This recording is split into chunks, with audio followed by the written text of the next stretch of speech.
just a minute or two. I'm gonna let everybody just come in before I start going on.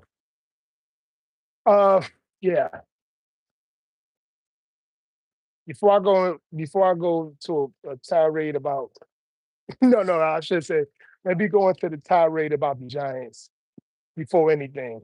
I'm gonna do it. I'm gonna do it. I know you guys coming on in, stuff like that. Giants suck, guys. Like everybody knows. But I know most of you guys don't know I'm a Giants fan. I've been a Giants fan for since I was maybe 6, 7 years old. Um, I know, but there used to be, you know, a team that you can, an organization that you can be proud of. I'm still proud of them. I'm still proud to be a fan because I think about the old times with the Eli Manning era, the the the Michael Strahan era, the Lawrence Taylor era when I was little.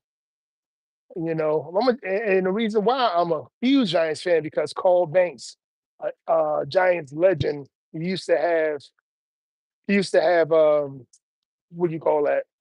Uh, Football camps in the middle of the hood in North New Jersey, where I'm from. Used to have these football camps and everything. Um, and this is back in what 88, 87. Um, and them football games was ridiculous. You know what I'm saying? It was. I mean, no, I'm sorry. Them football camps was crazy, and I loved it. It's the first time I got to compete at a football camp. I was 7, 8 years old, didn't know nothing about football at all. I didn't really start playing real football until I was like a couple of years later. Um, and I was just a street kid that wanted to get into something, and my grandmother, she made sure I got into it and everything. But that's how I became a Giants fan. But that's fast forward all the way. You seen you got my what's the name? My alert. Uh, that's fast forward all the way to now 2025, man, to the last I'm gonna say about 10, 15 years since like maybe at the 2013 season. It's been a woo, especially during the end of uh Eli Manning career about 2015. It was exciting with the Odell very, very fast era, about 3 years. It was exciting, being as though he was getting injured. We were still somewhat of a bad team then. Uh, we went to the playoffs probably once, I think once when he was playing for us. Uh, and I think when Tom Coughlin left, it was just a shit show after Tom Coughlin left.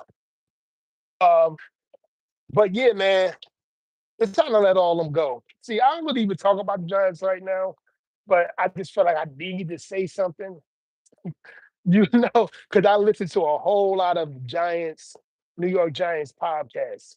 I say, sometimes I even, cash at some of the guys because they be saying some good shit. You know what I'm saying? And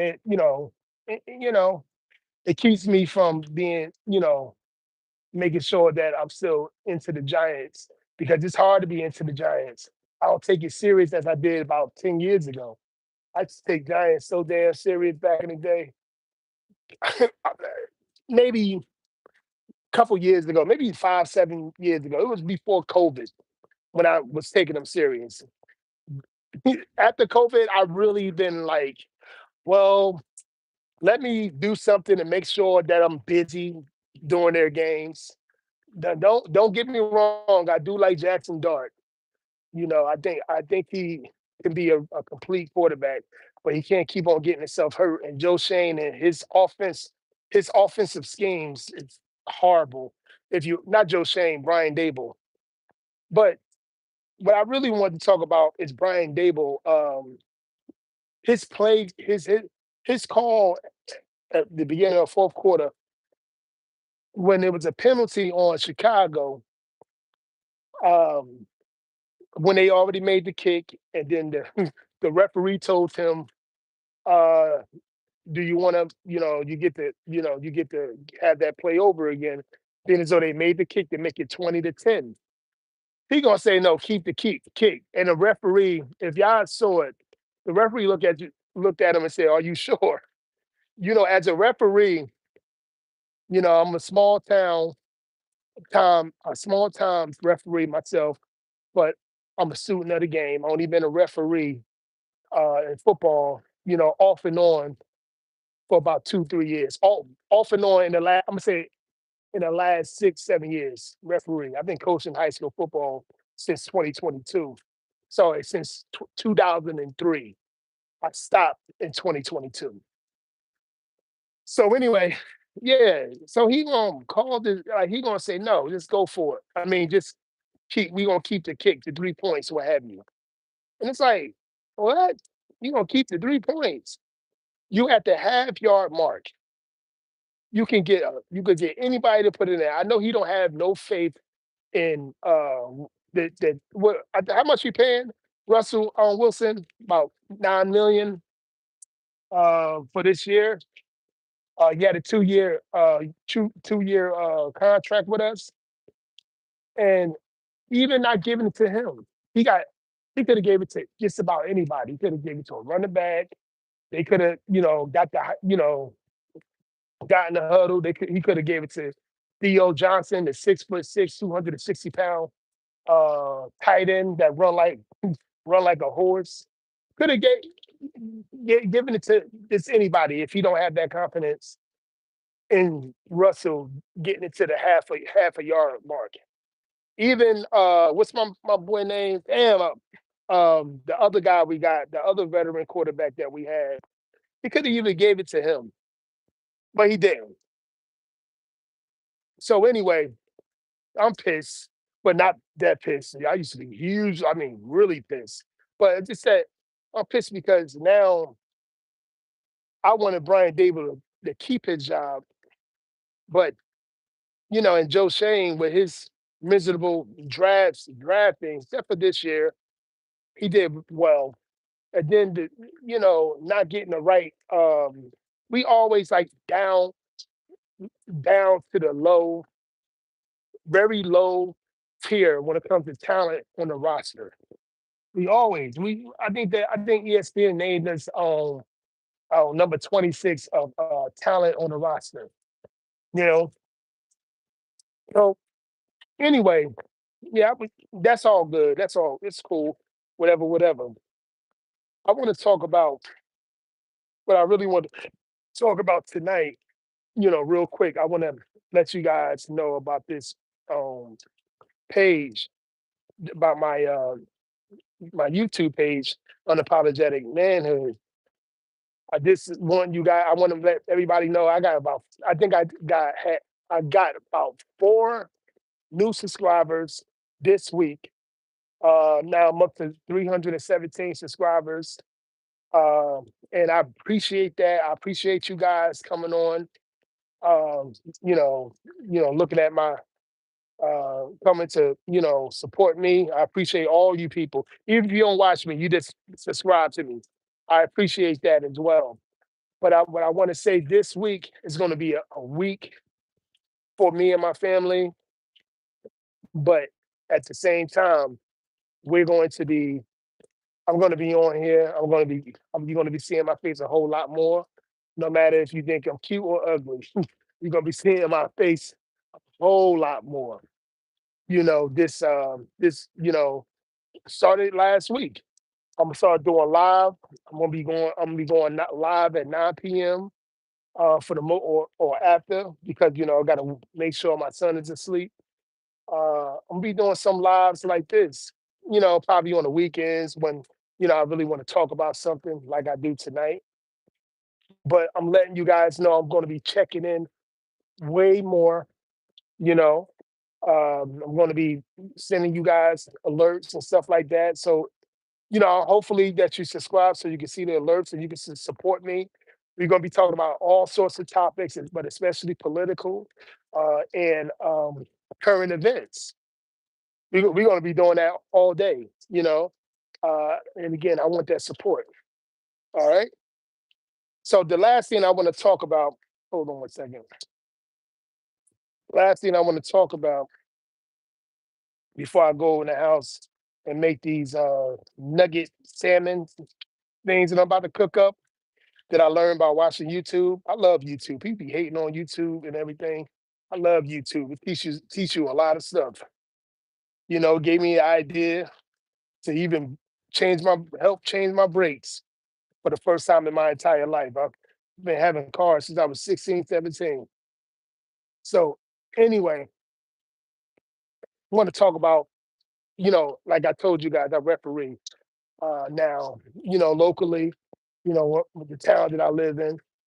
I wanted to let you guys I want to talk about something real quick. I'm not going to be on here long, but I just want to let you guys know what I went through this week with a certain program in this area, how and how they doing things with these kids, and it seemed like these people are so afraid of these kids when it comes to discipline, when it comes to making sure they understand that it's going to be accountability, things of that nature. And what I hear, they have a history of this, you know. I can't talk about the particular school because there's a lot of people that subscribe to me that's around the area, and people like to snitch and what have you. But I actually can because to be honest with you, this is my thing. This is my platform, you know. But I don't want to call no names out because these kids that are involved. But one thing I really have to say is a lot of you want to do something, get something. That's all right. That's my wife. One thing I have to say is a lot of adults that do not need to be around your child, especially when you're a coach of a football team, and especially when it's a high school football team, because these people don't prepare them on the field, don't prepare them in life, and don't put those two things on the field and in life. And as a matter of fact, they are about as immature as the kids are, or even more, because that particular football program, quote unquote, is a program where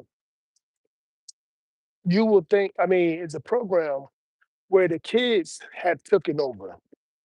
They get to do and say what they want to, say what they want, without any accountability, no type of punishment, no nothing. And then y'all know how the parents are. Anybody that's in that are football coaches or referees, basketball coaches, it's coaches in general, and referees as well. You know what you see every day. You see what you see every day with this society and what's going on with these kids, like having a lot of these adults afraid for them, especially if they are employees of a particular school. They are afraid of these children, and these children, 15, 16, 17, some of them might be 18 and as a senior, they when they graduate, and that would be extremely soon, they still be in the same way. I mean, they going through life being an agent of chaos, thinking thinking that they are victims because none of these adult so-called coaches, administration, or what have you are teaching these kids. It was pure chaos, not pure chaos, because it could have got worse, but it was a clusterfuck. Excuse my language. Be, because of people don't know how to do their jobs. People get into their emotions, and this is what happened. You don't know how to do your job. You get into your emotions, and you forget that you are an adult and you're supposed to be leading these children. But first thing you're gonna do is do what the children are doing, the young men are doing, and that's blaming everyone else but themselves. And they wonder why this society are the way it is. We have grown men that is afraid of being a man that stands 10 toes down. They want these particular coaches wanted to blame us for the lack of their kids understanding the way to tackle, sh- letting the kid or blaming other people for the lack of the discipline that they don't even uh, put into their program and wonder why they are what they are. And I'm tired of it. This is one of the biggest reasons why I stopped coaching because I'd be damned if I'm gonna have an administrator, um, a parent, or another coach on the same coaching staff going to tell me that a kid can talk to me the way he or she wants to talk to me without any type of accountability being made. Again, I've been coaching since I think I said 2002. I've been coaching since I was out of college, and that was 2001 until off and on since 2022. I even tried to coach this year, but again, the shit turned me off. It turns me off. I'm not saying in every area where in America, but especially in my area where I live, the kids have taken over. The and the parents are their best friends, and they help them take over ownership of discipline and accountability. And people don't understand and realize that for the last couple of years, several years, friends of mine around the country, people that I know, people that I respect, that been coaching for a long time, that can't take a lot of this chaos that's going on. And the chaos is something that I've been talking on my channel since 2020. The chaos is being a professional victim, is everyone else's fault instead of theirs. Something that doesn't have nothing to do with manhood.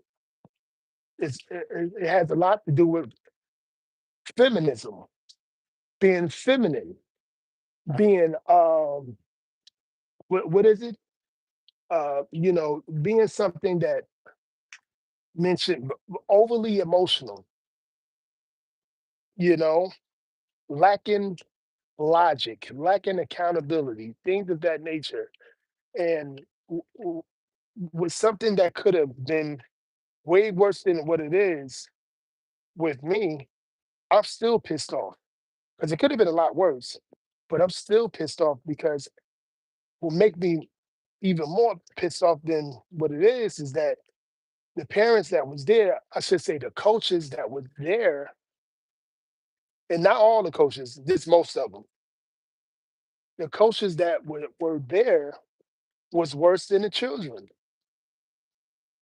And these local people, these people that live in the area which and I live at, and they will and they wonder why men such as myself be ready to be when they see them,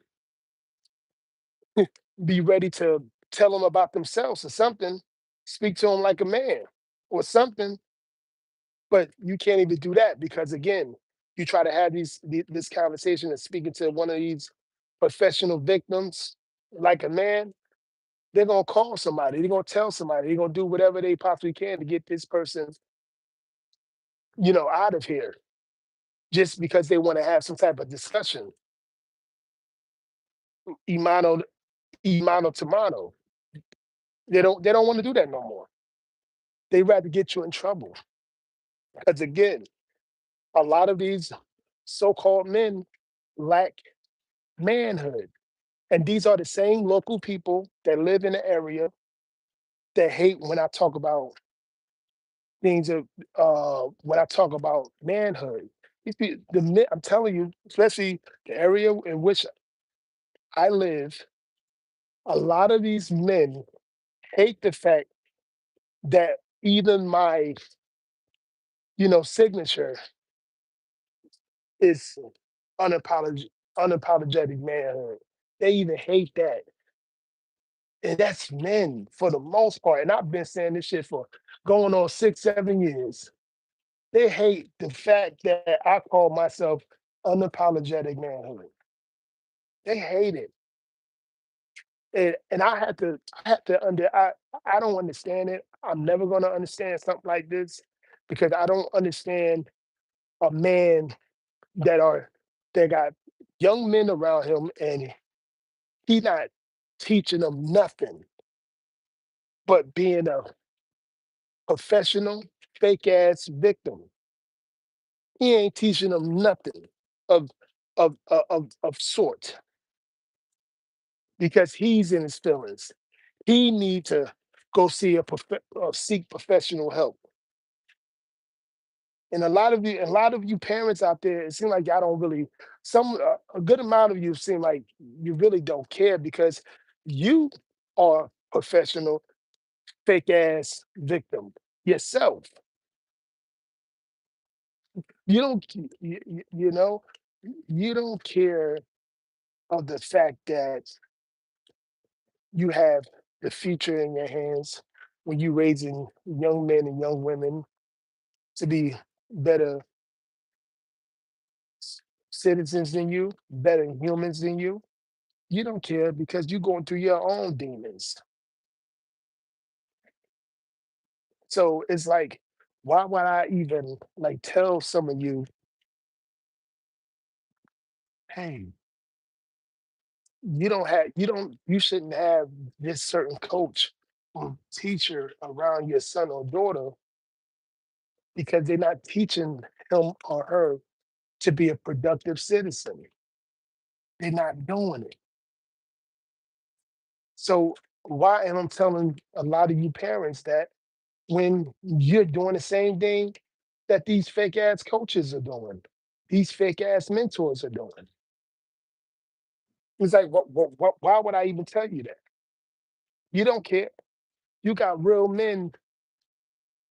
You got real men coaching, real, feminine women, real women coaching, real men and real women that want to do good. And when I say real, that actually want to teach the next generation how to be a productive citizen. You got them, you got people around you, like you got certain groups of people that understand logic and are not just overly emotional, not just somebody that's looking to be some type of professional victim around you and they want to get away from you because they know we are now in the world of worshiping the feminine divine.